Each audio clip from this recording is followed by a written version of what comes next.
Hello বন্ধুরা, আসসালামু আলাইকুম। আমরা কিন্তু প্রায় প্রত্যেকেই হোয়াটসঅ্যাপ ব্যবহার করি।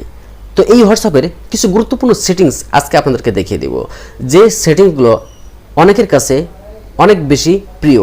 এমনকি এই সেটিংসের ভিতরে আপনার কাছে এমন এক সেটিংস থাকতে পারে যে সেই সেটিংসটা আপনার খুবই প্রয়োজন, বা এই সেটিংসটা আপনি এতদিন মনে মনে খুঁজছিলেন। তো বেশি কথা না বাড়িয়ে চলুন আমরা মূল কাজে চলে যাই। আমরা কিন্তু একটি হোয়াটসঅ্যাপ দিয়ে দুটো অ্যাকাউন্ট কিন্তু ব্যবহার করতে পারতাম না, কিন্তু হোয়াটসঅ্যাপ কিন্তু এই সুযোগটা করে দিয়েছে। আপনি চাইলে একটি হোয়াটসঅ্যাপ দিয়ে আপনি কিন্তু একাধিক অ্যাকাউন্ট কিন্তু আপনি ব্যবহার করতে পারেন খুব সহজেই। তো সেটা কীভাবে সম্ভব? আমাদের মোবাইলের যে হোয়াটসঅ্যাপটা আছে সেই হোয়াটসঅ্যাপটা আমরা ওপেন করলাম। ওপেন করার পরে এরকম একটা ইন্টারফেস কিন্তু আপনাদের সামনে চলে আসবে। চলে আসার পরে উপরে যে 3 ডট লাইনটা আছে, এই 3 ডট লাইনে আমরা ক্লিক করব, তারপর সেটিংসে আমরা ক্লিক করব।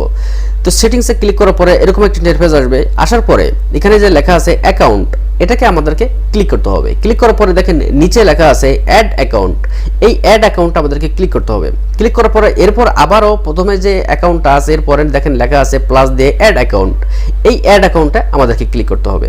ক্লিক করার পরে আমরা যখন হোয়াটসঅ্যাপটা ইনস্টল করার পরে নতুন যখন অ্যাকাউন্ট তৈরি করতে যাই, তখন ঠিক যেরকম একটা ইন্টারফেস আসে সেরকম একটা ইন্টারফেস কিন্তু আমাদের সামনে চলে আসছে। চলে আসার পরে এখানে দিবেন এগ্রি অ্যান্ড কন্টিনিউ। তো আমি এই এগ্রি অ্যান্ড কন্টিনিউতে ক্লিক করলাম। ক্লিক করার পরে দেখেন এখানে ফোন নাম্বার দিয়ে আপনাকে একটা অ্যাকাউন্ট কিন্তু ক্রিয়েট করতে হবে। সর্বপ্রথম যেরকম একটা হোয়াটসঅ্যাপ অ্যাকাউন্ট আপনি ক্রিয়েট করেছিলেন, ঠিক সেমভাবে আরেকটি অ্যাকাউন্ট আপনি এখানে ক্রিয়েট করতে পারবেন। এবং একটি না, আপনি চাইলে কয়েকটা অ্যাকাউন্ট কিন্তু আপনি এখানে ক্রিয়েট করে একই অ্যাপসের মাধ্যমে আপনারা ব্যবহার করতে পারবেন। সেটা সুইচ করে একটা অ্যাকাউন্ট বাদ দিয়ে আরেকটা অ্যাকাউন্ট, আরেকটা অ্যাকাউন্ট বাদ দিয়ে আরেকটা অ্যাকাউন্ট, এইভাবে কিন্তু আপনারা চাইলে খুব সহজেই একই অ্যাপসের মাধ্যমে একাধিক অ্যাকাউন্ট কিন্তু আপনারা ব্যবহার করতে পারবেন। আমরা আমাদের ফ্রেন্ড বা বন্ধু বান্ধব বা ভাই বোনেদের কাছে আমরা কিন্তু হোয়াটসঅ্যাপের মাধ্যমে ছবি বা ভিডিও আদান প্রদান করে থাকি। তো এখন আমরা যদি নর্মালি কোনো ভিডিও বা ছবি কারোর কাছে পাঠাই, সেক্ষেত্রে কিন্তু সেই ছবির রেগুলেশনটা কিন্তু কমে যায় বা ভিডিওর রেগুলেশনটা কিন্তু কমে যায়। আপনি চাইলে খুব সহজেই কিন্তু এই সেটিংসটার মাধ্যমে এইচডি কোয়ালিটির ছবি অথবা ভিডিও আপনি অপরজনকে পাঠাতে পারবেন। তো এখন আমাদের যে হোয়াটসঅ্যাপটি আছে, হোয়াটসঅ্যাপটা ওপেন করলাম। এখন যে আইডি দিয়ে আপনি ছবিটা পাঠাতে চাচ্ছেন সেই আইডিটা আপনাকে এখান থেকে, তো এই আইডির মাধ্যমে আমি একটি এইচডি কোয়ালিটির ছবি পাঠিয়ে দেব। তো এই যে গ্যালারির চিহ্নটা আছে এখানে আমরা ক্লিক করব। ক্লিক করার পরে গ্যালারিতে ক্লিক করব। ক্লিক করার পরে এখান থেকে আমি যে একটি ছবি সিলেক্ট করব। তো আমি ছবিটা মনে করেন আমি এই ছবিটা আমি আমার ফ্রেন্ডের কাছে পাঠাবো। তারপরে এখন উপরে দেখেন লেখা আছে এইচডি, তো এই এইচডির উপরে আপনাকে ক্লিক করতে হবে। ক্লিক করার পরে নিচে লেখা আছে এইচডি কোয়ালিটি, এটার উপরে আপনাকে ক্লিক করতে হবে। তারপর এই ছবিটা আপনাকে পাঠিয়ে দিতে হবে। তাহলে কি হবে, এই ছবিটা যে আমি পাঠালাম এই ছবিটা এইচডি কোয়ালিটির আকার ধারণ করেই কিন্তু আমার সেই ফ্রেন্ডের কাছে বা সেই আত্মীয়ের কাছে এই ছবিটা কিন্তু চলে গেল। তো এইভাবে চাইলে আপনি ভিডিও কিন্তু এইচডি কোয়ালিটি করে আপনি অপরজনকে পাঠাতে পারেন খুব সহজেই।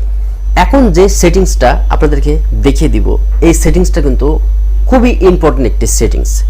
তো এই সেটিংসে যাওয়ার আগে আপনাদের কাছে রিকোয়েস্ট থাকবে, এখনও পর্যন্ত যদি আমাদের এই চ্যানেলটি সাবস্ক্রাইব এবং ফেসবুক পেজটি ফলো না করে থাকেন, তাহলে চ্যানেলটি সাবস্ক্রাইব এবং ফেসবুক পেজটি ফলো করে পরবর্তী ভিডিওটি কন্টিনিউ করুন।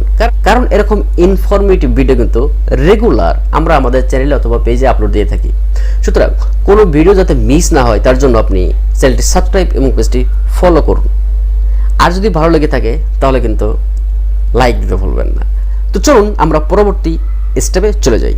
আমরা কিন্তু একটি অ্যাকাউন্ট মাল্টিপল ডিভাইসে ব্যবহার করতে পারতাম না। যেমন ধরুন একটি অ্যাকাউন্ট আমরা 2-3টা মোবাইলে ব্যবহার করতে পারতাম না, বা একটি অ্যাকাউন্ট একটা ল্যাপটপে কিন্তু আমরা ব্যবহার করতে পারতাম না। তো এখন কিন্তু আপনি চাইলেই এই সিস্টেমের মাধ্যমে আপনার যে কয়টা খুশি সেই কয়টা ডিভাইসে কিন্তু আপনি ব্যবহার করতে পারবেন একই হোয়াটসঅ্যাপ অ্যাকাউন্ট।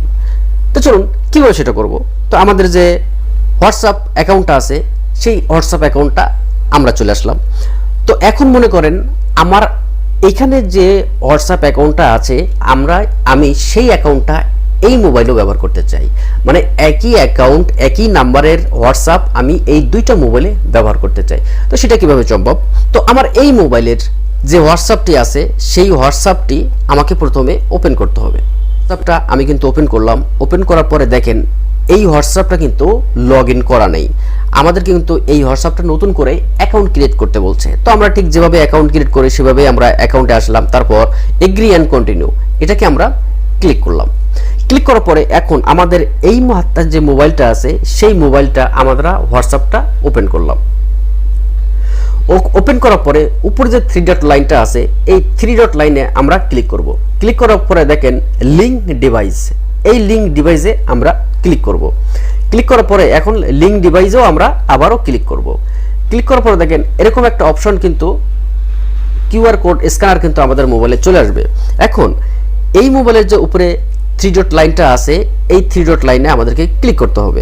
ক্লিক করার পরে এখানে দেখেন লেখা আছে লিঙ্ক অ্যান্ড কম্পেন ডিভাইস, এটাকে আমাদেরকে ক্লিক করতে হবে।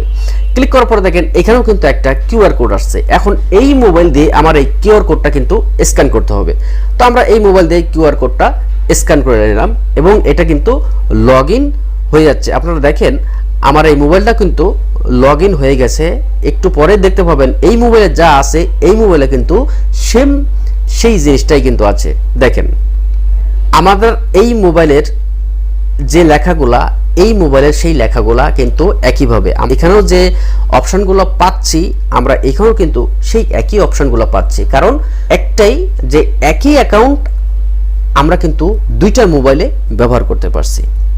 তো এই সিস্টেমটা আমার মনে হয় অনেকের কাছে অনেক বেশি ইম্পর্টেন্ট বা উপকারী হবে। তো আমরা এখন আরও একটি গুরুত্বপূর্ণ সেটিংস কিন্তু আপনাদেরকে দেখিয়ে দেব, যে সেটিংসটা আগে যে সেটিংসটা আপনাদেরকে দেখিয়েছি তার থেকে কিন্তু এটা আরও ইম্পর্টেন্ট, আরও গুরুত্বপূর্ণ। তো চলুন আমরা আমাদের যে হোয়াটসঅ্যাপটা আছে আমরা হোয়াটসঅ্যাপটা ওপেন করলাম। ওপেন করার পরে একটা আইডি আমরা ওপেন করলাম।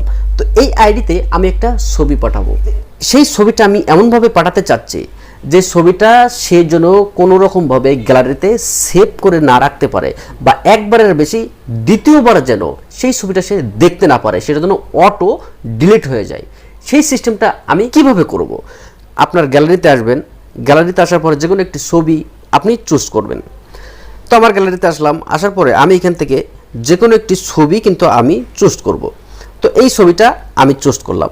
চুজ করার পরে আমি চাচ্ছি এই ছবিটা সে একবারের বেশি দেখবে না, অথবা এই ছবিটা সে গ্যালারিতে সেভও করতে পারবে না। তার জন্য এখানে নিচে একটা অপশন দেখেন দেওয়া আছে, অন লেখা আছে এবং পাশে লেখা আছে অ্যাড ক্যাপশন। এই অনের উপরে আমাকে ক্লিক করব। ক্লিক করার পর আমি এটাকে ওকে বাটনে ক্লিক করব। ক্লিক করার পরে এখন এই ছবিটা যদি আমি পাঠিয়ে দেই, দেওয়ার পরে এই ছবিটা কিন্তু সে জাস্ট একবার ক্লিক করবে, ছবিটা দেখবে, 10 সেকেন্ড ছবিটা থাকবে। তারপর আইডি থেকে বেরিয়ে আসার পরে এই ছবিটা কিন্তু সে আর দ্বিতীয়বার দেখতে পারবে না। এই ছবিটা কিন্তু গায়েব হয়ে যাবে এবং আপনি কিন্তু যে ছবিটা তার কাছে থাকলে গিল্টি ফিল করতেন সেটা কিন্তু আপনার আর করা লাগবে না। এরপরে যে সেটিংসটা আমরা দেখাবো, আমরা আমাদের যে হোয়াটসঅ্যাপটা আছে এটা হোয়াটসঅ্যাপটা আমরা ওপেন করলাম। ওপেন করার পরে একটা আইডি আমরা ওপেন করলাম। এই আইডির মাধ্যমে আমরা চ্যাট করি। এখন আপনি চাইলে এটার পিছনে কিন্তু আপনার পছন্দ মতো একটা ব্যাকগ্রাউন্ড কিন্তু আপনি দিতে পারেন। তার জন্য উপরে যে 3 ডট লাইনটা আছে 3 ডট লাইনে আপনি ক্লিক করবেন। তারপর ওয়ালপেপার আছে এটাকে আপনি ক্লিক করবেন। ক্লিক করার পরে এইখান থেকে যে কোনো একটি ছবি আপনি চুজ করতে পারেন, অথবা মাই ফটো এখানে এসে যে কোনো একটি ছবি আপনি এখান থেকে চুজ করতে পারেন। চুজ করার পরে সেই ছবিটা কিন্তু আপনি ওইখানে সেট করতে পারেন। তো আমি এই ছবিটা চুজ করলাম। চুজ করার পরে এইটাকে আমরা এখানে সেট করে দিলাম। দেখেন এই ছবিটা কিন্তু এখানে চলে আসলো। এবার সেট ওয়ালপেপার এটাকে আমরা ক্লিক করলাম, ওকে করে দিলাম। দেখেন আমাদের ব্যাকগ্রাউন্ডে কিন্তু আমার সেই ছবিটা কিন্তু চলে আসছে। তো বন্ধুরা, যে কয়টি অপশন আপনাদেরকে দেখিয়ে দিলাম এর ভিতরে কোন অপশনটা আপনার কাছে ভালো লেগেছে অবশ্যই কিন্তু কমেন্ট করে জানাতে বলবেন না। তো এই ছিল বন্ধুরা আমাদের আজকের ভিডিও। দেখা হবে পরবর্তীতে কোনো একটি নতুন এপিসোডে। ভালো থাকেন, ততক্ষণ আল্লাহ হাফেজ।